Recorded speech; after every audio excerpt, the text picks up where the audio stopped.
And our next guest, Obasi Jackson, joins us to bring a man's perspective to the mental health journey surrounding sudden death. There's some honey if you want to sweeten it up. There you go. You're welcome. So I understand this is your first time back in Los Angeles since the incident. Yep. How are you feeling? It was a lot. I'm feeling spread out, spread thin. Mm-hmm. You know, that's how I'm feeling right now. Mm-hmm. No, Bossy, take us back. Take us through the moment you got the news. Tell us about that experience. That was crazy. I'm not gonna lie. I woke up early. One of my homegirls from school, you know, she came and knocked on my door. I opened the door and she's like, "Yo, bro, I'm sorry to tell you this. I would hate to be the one to tell you this, but you know, your brother passed away." And I'm like, "What are you talking about?" I go in my bathroom. I'm on the floor, just like, "Ma, is this true? We don't know yet." Everything was in a confusion. You know, it was a confused state. You know, she called me back like, "Yeah, you know, it's true." Just breathe. Come here. Oh, God, let me hug you. Oh, my goodness gracious. Now, you just look, you breathing so fast. You just, it's okay. It is okay. You are in a safe space. It is okay, baby. I'm sorry. It's okay. Don't you apologize.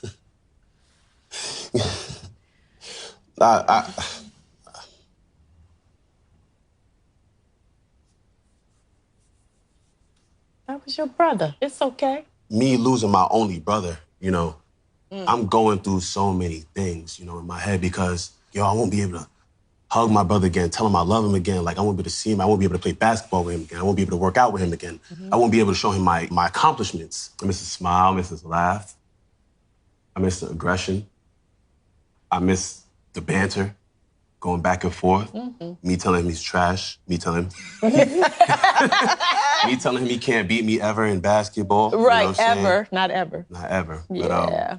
But those are the things that are going through my head. You know what I mean? You're thinking about all the things that you lost, like the possibilities are even gone. Everything. That weekend right there, like that Sunday, I had just seen him. Me, my mom, and my brother just sat in a room and talked for hours, which had not happened in years. That last conversation was, okay, I know my brother loves me, and he knows I definitely love him. And he said that he loved me. You know what I'm saying? What a gift, man. Can you even figure out where you are on the spectrum of grieving? Yeah. I'm pushing through it. What does pushing through it look like? I cry. I'm a firm believer in that black men too, should be, they should be vulnerable. Okay. They should allow. Say it again. Black men should Straight be to the camera. Vulnerable. Black men should be vulnerable and allow themselves to, open up and show the world who, what they're feeling and who they truly are. Because we've been suppressed, we've been locked up. And that's where all this barbaric kind of actions come from. My mind can't even grasp onto it sometimes. When did it stop? It's not just Pop Smoke. It's not just King Von. It's not just Nipsey. 13 young rappers died last year, were murdered last year. So, I mean, Asian Doll, was here. And of course, you know about King Von. How does her story resonate with you? That's heavy. Because unlike me, I don't think she got to get that Closure. The closure, that she needed, you know. Because they weren't together at the time. Right. Yeah. And even though the boy loved her, like, it's obvious, like, you know it. There's no doubt about it. It's just like, you would want to hear that from his mouth. Have you gone to therapy? I tried it, I had somebody who was actually from out here. I was doing over the phone sessions, but it wasn't working. And I was supposed to get somebody in Brooklyn.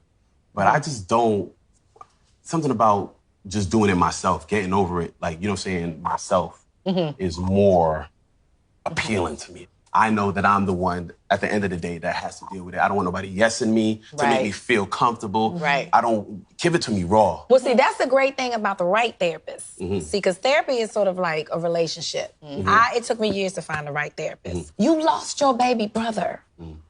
Somebody took his life, snuffed it out from him. I see you trying to be strong, brother, but I see hurt up under that vibrato. I see it. Yeah, I ain't gonna lie to you. You can't lie to me. I ain't gonna lie. You can't. Why do you think I got this show? I would hate to see you try to carry all of this by yourself. And I would hate for you to miss out on that, on someone, on that connection that can help you cope. Because as Black people, we know how to cope. We've been doing it since slavery. And it's dysfunction with Yeah.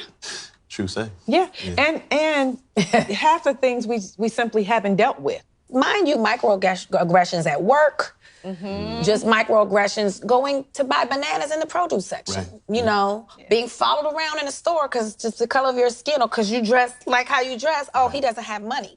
See, those things pile up, you know, and at some point you have to deal with it. So I think it's important that you at least have the information so that we can get rid of the stigma around it.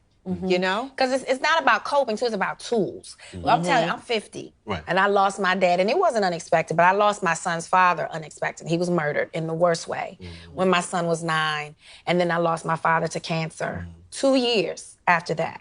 So it doesn't go away. It never goes away. There are some days where I think I'm good and I'm strong, and I'm in therapy. I will call out for my father in the middle of the night and cry, especially during this pandemic. You know, so it never goes away. That's why I'm so concerned about you and making sure you get with the right therapist. Everything that we come into encountering with, like loss, for example. I have to acknowledge that I lost my cousin to COVID in a hospital. I've been meaning to get up there to go see her. I've been meaning to go up there to go see her. Been meaning to never did it. I had to say goodbye on a cell phone. She couldn't even open her eyes And see you. to see me say goodbye. I have to accept the guilt of not taking that trip. And I still have not dealt with the grief, but I'm talking to somebody about it because I don't know how to get there on my own. Right. It's strength in that, saying, I don't know, I need help. You can't get over that on your own. How you talk yourself off that ledge? Just focus on music. When you have these thoughts that are just rapidly coming at you, you gotta try and deflect. That's deflection. That's you staying busy because I don't want to feel. You know that's what you're doing, right? Yeah. Yeah, I know. I know. You know, sometimes I gotta tell the truth. That's just what it is. Like, I mean, I know, but like I said, you know, I'm actively doing the work. So I'll go talk to the therapist. We gonna get you with the right therapist. Don't you worry. It's gonna be a You brother gotta call too. me and be like, listen, I'm going to therapy. Yes, we will. You think it's a joke? No, you think it's a joke. I'm gonna call you and be like, listen, I'm not going this week. On the next piece of